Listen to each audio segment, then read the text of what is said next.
Mitra Tekno Teknotani yang inspiratif, edukatif, dan aplikatif kali ini akan menghadirkan topik tentang hobi, yakni beternak burung perkutut.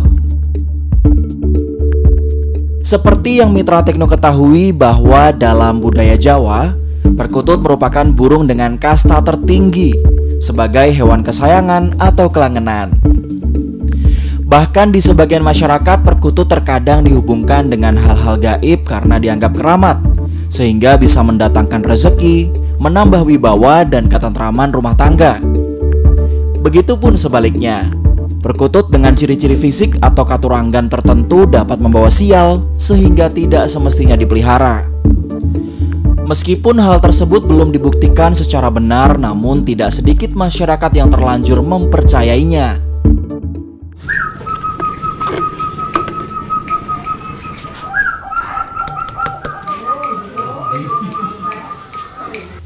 Burung anggungan pemakan biji-bijian ini dikenal memiliki suara yang merdu, khas, dan menenteramkan. Tidak mengherankan apabila perkutut lebih banyak disuka oleh kaum berumur, meskipun kini tak sedikit pula kaum muda yang menyukainya.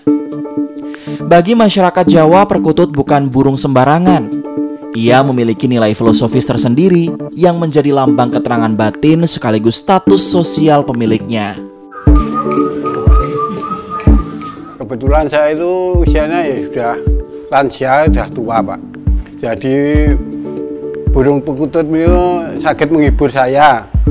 Suaranya nyaman, nyaring, buat layah-layah itu jodoh Pak.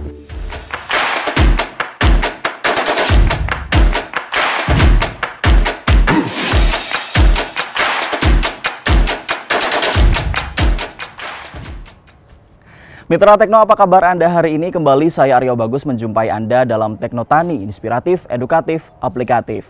Burung perkutut. Membicarakan burung yang satu ini memang tidak akan ada habisnya. Para penggemar ada yang memeliharanya dengan tujuan lomba atau konkurs, ada juga yang menjadikannya sekadar kelangenan. Nah, di Padukuhan Sorolaten, Sidokarto, Godean, Sleman, ada seorang peternak burung perkutut namanya Mas Widodo. Di bawah bendera Semut Kroto Bird Farm, Mas Widodo ini membudidayakan berbagai macam burung perkutut, baik Bangkok maupun lokal. Nah, seperti apa kegiatannya? Tetap bersama saya di Teknotani.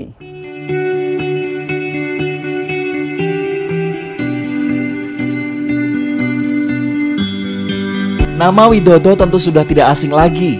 Sosoknya seringkali tampil menghiasi media cetak dan elektronik karena kegigihannya mengembangkan agrokompleks, mulai dari budidaya semut kroto, penggemukan kambing dengan slogan tanpa angon dan ngarit, budidaya jahe merah, hingga beternak burung perkutut.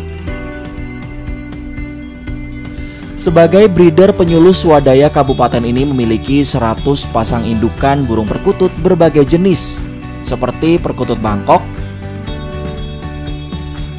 perkutut lokal, kapas, cemani, silver, krim, Majapahit, dan kapasan.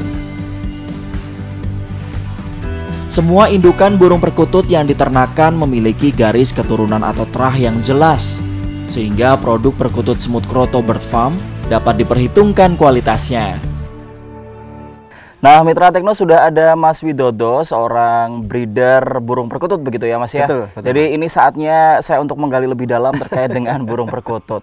Mas, berbicara tentang burung perkutut ini kan merupakan sebuah pilihan dari agrokompleks begitu ya. Lalu kenapa burung perkutut yang dipilih oleh Mas Widodo? Oh, jadi gini Mas, sebetulnya pilihan itu banyak. Ada bisa burung berkicau, ada yang lain. Cuma burung perkutut ini menurut saya selama saya beternak ini, karena ini baru 1 tahun saya mulai, itu pasar cenderung stabil, cenderung naik. Jadi ini salah satu pilihan yang menurut saya pas banget gitu. Oke, berarti peluang kedepannya cukup sangat menjanjikan begitu sangat ya? Menjanjikan, sangat menjanjikan. Berbicara tentang bibit, bebet, bobotnya Mas, seperti apa kalau dari burung perkutut sendiri? Ya, jadi gini, karena kita awalnya juga belum tahu tentang dunia perkututan ini, saya waktu itu ngambil bibit dari Kebumen, sehingga bibit itu sudah ditentukan dari sana. Tinggal kita pesennya nanti berapa pasang, berapa ekor, nanti sudah disiapkan. Lah, ketika nanti kita udah mulai, kebetulan ada yang belum produksi atau nggak produksi, boleh kita tukar atau retur seperti itu. Jadi saya terima beres. Oh, dari awalnya yang terima jadi istilahnya begitu ya, sampai akhirnya Iya. sampai sekarang mulai mengenal begitu. Betul. Sekarang pelan-pelan tahulah yang namanya katurangan, yang namanya postur itu pelan-pelan akan kita tahu sendiri. Oke, Mas Wid, ini mungkin sedikit bicara teknis begitu ya. Dari Iya. 100 indukan tuh kira-kira kuantitas produksinya seperti apa, Mas? Ya, memang saya ada 100 pasang, ya kira-kira produksi saat ini 60% pasti produksi. Sisanya kalau di bahasa peternak atau breeder itu mabung, ada yang bulunya bodoli seperti itu. Iya. Oke, lalu berbicara tentang pasar. Tadi kan Mas Widodo menyampaikan bahwa ke depan ini tuh menjanjikan begitu ya. Seperti apa, Mas, kalau bisa disebutkan kemudian pasarnya dari mana saja kalau dari Mas Widodo? Sebetulnya kalau pasar itu sangat luas dan sangat terbuka besar, karena saya baru mulai 1 tahun ini sudah kemarin kirim ke Denpasar 60 ekor, ke Tangerang 40, belum lagi yang lokal-lokal seperti ini. Ini pasar sangat menjanjikan sekali. Oke, lalu untuk Mitra Tekno mungkin yang masih belum begitu paham tapi tertarik begitu, kualitas burung perkutut yang baik itu seperti apa, Mas? Ya, saya gini, saya kan juga pemula. Artinya kalau kawan-kawan nanti pengen ternak seperti ini, breed seperti ini, saya sarankan untuk yang jenisnya warna. Ini sangat diminati dan sangat disukai sekali, karena daerah-daerah tertentu ini dibutuhkan, ada yang cemani, ada yang putih, itu sangat dibutuhkan sekali. Oke. Nah, masih banyak sebetulnya yang masih ingin saya gali, Mas Widodo. Tapi kita jeda sejenak dulu. Siap. Mitra Tekno, Anda dapat menyaksikan tayangan feature berikut ini yang berkaitan dengan kiat breeding burung perkutut.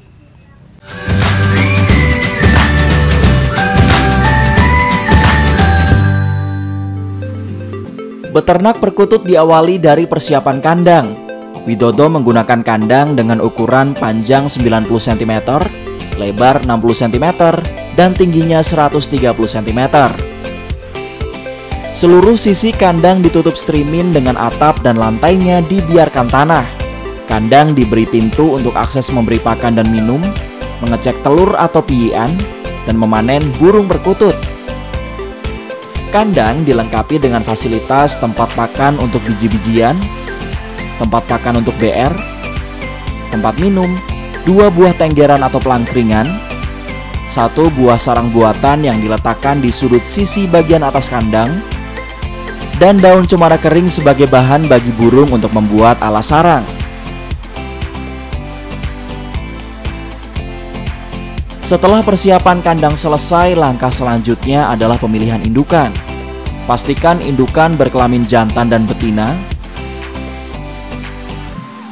memiliki bentuk tubuh serasi, sehat dan tidak cacat fisik, memiliki suara yang bersih, bersuara depan, tengah, dan ujung yang bagus, memiliki irama suara dengan ketukan agak renggang dan lelah, serta memiliki garis keturunan yang jelas.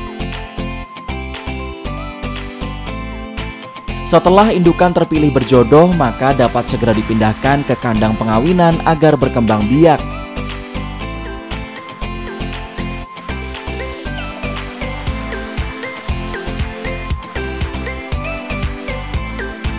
Sampai di sini breeder tinggal melakukan pemeliharaan dengan memberikan pakan, minum setiap hari, dan multivitamin sesuai kebutuhan. Pakan yang diberikan adalah komposisi dari millet merah 1 bagian, millet putih 1 bagian, otek 1/4 bagian, dan canary sheet 1/4 bagian. Sedangkan minumnya berupa air bersih yang dicampur dengan mikroba ternak. Menurut pengalaman Widodo, selain meningkatkan stamina, mikroba ternak juga dapat meningkatkan birahi indukan burung perkutut.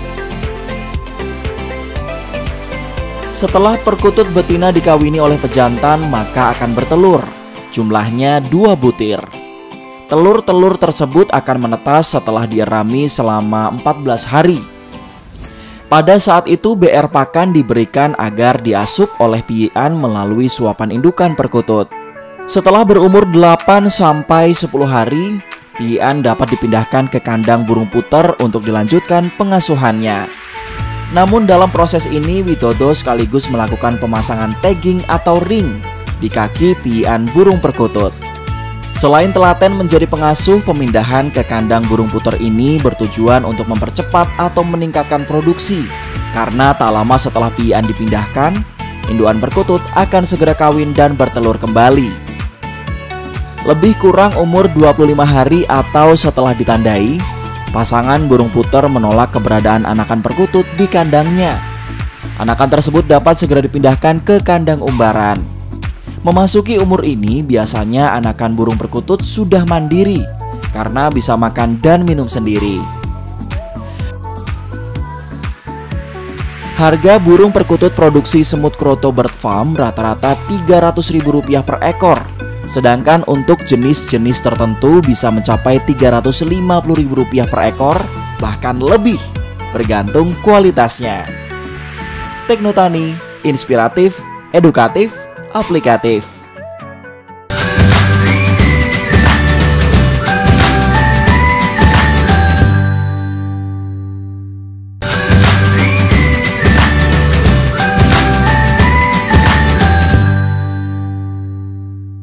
Ya, Mitra Tekno, kita lanjutkan perbincangan hari ini masih bersama dengan Mas Widodo begitu ya. Kalau tadi membicarakan tentang pasar. Nah, kalau sekarang lebih mendalam lagi Mas, jenis perkututnya yang paling banyak digemari oleh masyarakat itu apa? Ya, jadi gini, kalau digemari itu biasanya tergantung wilayah. Kalau untuk wilayah Denpasar dan sekitarnya, biasanya yang dicari putih atau kapas dan cemani. Ini laku keras bener. Yang selalu dicari atau diinginkan itu selalu itu terus. Walaupun ada juga yang bangkok, tapi cenderung ke yang putih dan cemani. Oke, lalu kaitannya dengan seleksi breeding, apakah Mas Widodo ini juga melakukan seleksi breeding, Mas? Apa dicampur apa? Betul. Jadi apa Ya, misalnya? jadi gini, untuk mendapatkan anakan burung yang mungkin berbeda dengan yang lain, kita juga mengadopsi kawin silang. Misalnya ada yang krem sama kan yang lokal, itu nanti ketemunya jadinya silver, itu bagus sekali Mas. Dan ini nanti juga ada anaknya, ini malah justru semakin bagus sekarang. Sangat dicari juga ini persilangan antara krem dan bangkok, ini bagus hasilnya. Oke, berarti Mas Widodo juga melakukan ya? Betul, pelan-pelan sudah melakukan.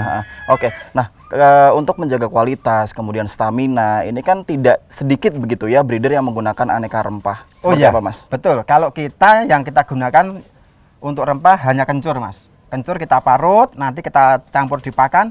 Ini salah satu untuk yang memang nanti dicalonkan menjadi juara. Ini kencur ini sangat bagus sekali. Oh, untuk suaranya? Untuk suara. Oke. Ini kencur bagus sekali, makanya saya campur dengan kencur, baru saya kasihkan seperti itu. Oke, nah kalau sekarang kita berbicara tentang mikroba ternak begitu ya. Ini kan sebetulnya kayak bukan untuk ternak juga gitu, tapi banyak digunakan juga. Seperti apa Mas? Oh ya, jadi gini, mikroba ternak ini memang digunakan untuk semua ternak, termasuk unggas. Nah, burung ini saya anggap unggas, makanya saya pakainya itu. Iya. Ini ayam itu hampir sama lah seperti itu, cuman dengan adanya seperti ini ternyata hasilnya bagus. Jadi kesehatan burung ini, kelincahannya nanti kelihatan ini. Yang ini sangat bermanfaat sekali Mas, mikroba ternak ini. Oke, jadi manfaatnya banyak begitu ya? Oh iya, banyak. Karena termasuk unggas itu tadi. Betul. Oke, nah terakhir Mas, kaitannya dengan kedepannya, analisis dari Mas Widodo ini usaha ternak perkutut akan seperti apa Mas? Oh iya, menurut saya jadi gini. Kalau burung perkutut ini karena pasarnya stabil cenderung naik, artinya ke depan justru malah lebih bagus ini. Ini kawan-kawan nanti silahkan mencoba ternak seperti ini, dan saya sarankan kalau mau mencoba pilih yang gen warna. Ini pasarnya dicari sekali dan pangsanya pasti masih luas sekali. Monggo silahkan. Oke, optimis berarti ya? Sangat optimis. Sangat. Baik, Mas Widodo, terima kasih banyak sudah memberikan banyak wawasan.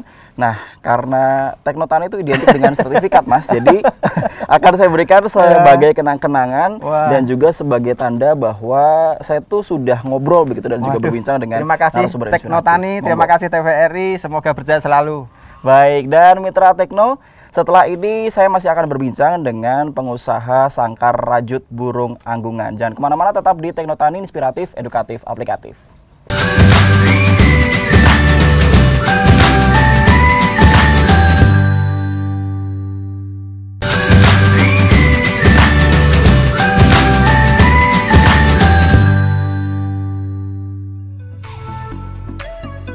Satria Marantika adalah salah satu pengusaha sangkar rajut burung anggungan.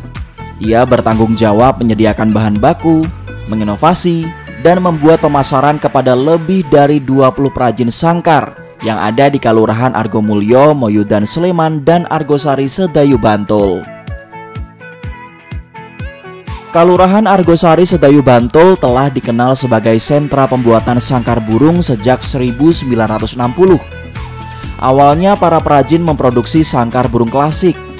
Namun lebih kurang 10 tahun lalu, para perajin mulai beralih memproduksi sangkar rajut burung anggungan. Hal itu dikarenakan adanya sosok inovator yang memanfaatkan serat agel sebagai bahan rajut untuk mempercantik dan memperindah sangkar burung anggungan. Karyanya mendapatkan respon positif di pasar, sehingga lambat laun produksi sangkar klasik bergeser menjadi sangkar rajut burung anggungan. Ya, sangkar rajut nyata tampil lebih estetis dan eksotis, meskipun nilai-nilai filosofi tetap dipertahankan keberadaannya. Mitra Tekno, saat ini sudah ada Mas Satria Marantika yang merupakan pengusaha sangkar rajut burung anggungan. Nah, berbicara tentang sangkar rajut, Mas, model apa saja sih, Mas, yang diproduksi dan yang paling diminati masyarakat apa saja? Di sini banyak ya, Mas, modelnya. Kalau saya sebutkan ada 30-an mungkin. Tapi yang paling digemari itu nomor 1 Mataraman, nomor 2 Surabayaan. Oke, itu ada filosofinya sendiri-sendiri kah? Yang Mataraman tadi? Kalau filosofi itu pasti ada ya, karena perkutut sendiri kan berarti kan perkutut perilaku sing patut kan gitu. Dan kebetulan sangkar Mataramannya itu banyak filosofi. Salah satunya filosofi itu 8 tiang ya, 8 tiang. Oke. Ya, 8 mata angin. Terus juga ada batok kelapa yang dibentuk kerajinan disebut kolo cokro gitu. Oke, itu filosofi itu kenapa sampai sekarang dipertahankan oleh Mas Satria? Kalau menurut saya, pertama dari estetika sangkar dia memang bagus ya dilihat. Kalau filosofi itu kan kita tidak bisa tahu literasinya dari mana karena hanya sebatas omongan-omongan para pecinta perkutut gitu. Berarti dipertahankan karena mengandung estetika dan juga filosofi budaya begitu ya. Iya. Nah, kalau berbicara tentang harga, Mas, ada grade-grade-nya kah untuk sangkar rajut ini? Kalau saya memasukkan klasifikasi harganya dari grade A, grade B, grade D, itu menurut saya ya. Kalau grade A itu ya nanti kurang lebih harganya di atas 300. Kalau grade B itu sekitar 200-an dan lain-lain lah. Oke, berarti itu grade A, B, C, dan juga D, itu tuh yang membedakan apa saja? Ukirannya kah, kesulitannya kah, atau? Kalau grade A, itu dia dari segi bahannya, dia sangat bagus ya, Mas. Jadi bahan itu memang benar bahan pilihan. Misalnya dari ruji, dia itu rujinya itu ruji kulitan, Mas, super lah orang mengatakan. Dan dari bambu juga, rangkanya itu, dia bambu yang sudah diproses supaya dia tidak mengalami pelapuan dalam waktu dekat gitu. Oke, berarti kualitasnya premium begitu ya. Nah, sekarang kita berbicara tentang pandemi, Mas Satria. Apakah pandemi ini mempengaruhi omset penjualan? Ada yang meningkatkah, menurunkah, atau seperti apa? Kalau di produk saya sendiri, pandemi itu cenderung malah naik ya, Mas, permintaan untuk yang grade A ya. Karena mungkin yang menengah ke atas tidak terlalu merasakan pandemi ya. Jadi permintaannya dia cenderung malah meningkat. Naik, ya. Kenapa, Mas, itu gara-garanya?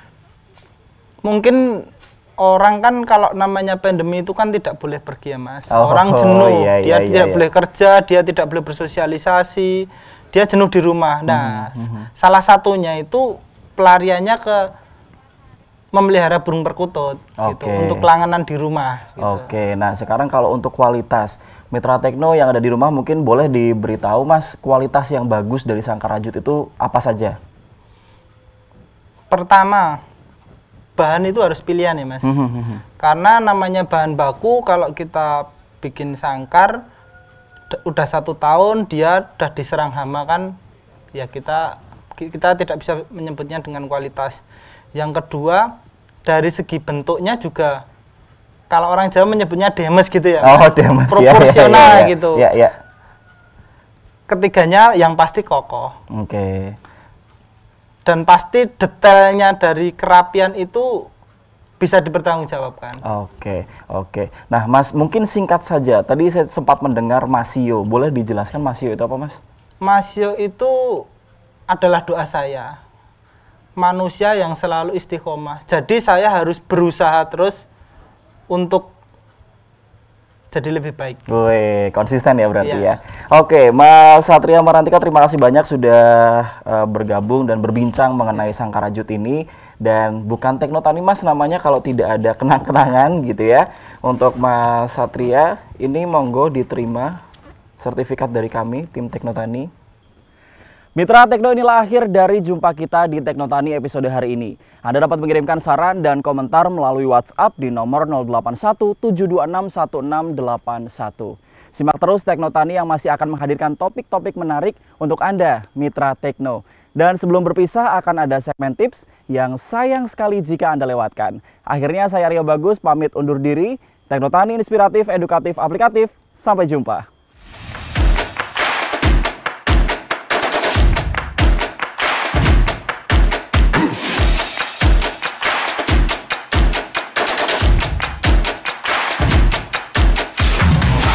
Baik kawan-kawan semuanya, bila mana nanti kawan-kawan menginginkan atau menghendaki ternak burung perkutut, seyogianya kawan-kawan harus memperhatikan beberapa hal yang memang ini yang akan mengantarkan kawan-kawan menuju ke puncak kesuksesan di dalam ternak burung perkutut ini atau breeder burung perkutut ini.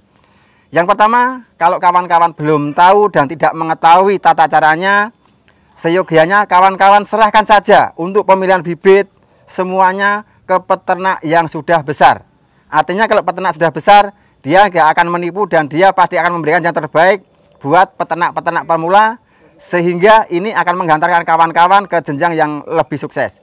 Berikutnya, kawan-kawan kalau mau berternak burung perkutut, jangan lupa kandang ini harus diperhatikan, karena kandang ini panjangnya sekitar 90 cm, kemudian lebarnya itu sekitar 60 cm dan tingginya sekitar 130 cm. Kenapa ketemu tingginya 130 cm? Karena streaming ini kan tingginya 90 cm. Sehingga kalau 130 nanti tidak akan membuang material. Ini salah satu bentuk pengiritan untuk kandangnya. Ingat bahwa burung perkutut semakin leluasa, dia akan semakin nyaman, dan semakin bertelurnya atau produksinya dia akan selalu bagus terus.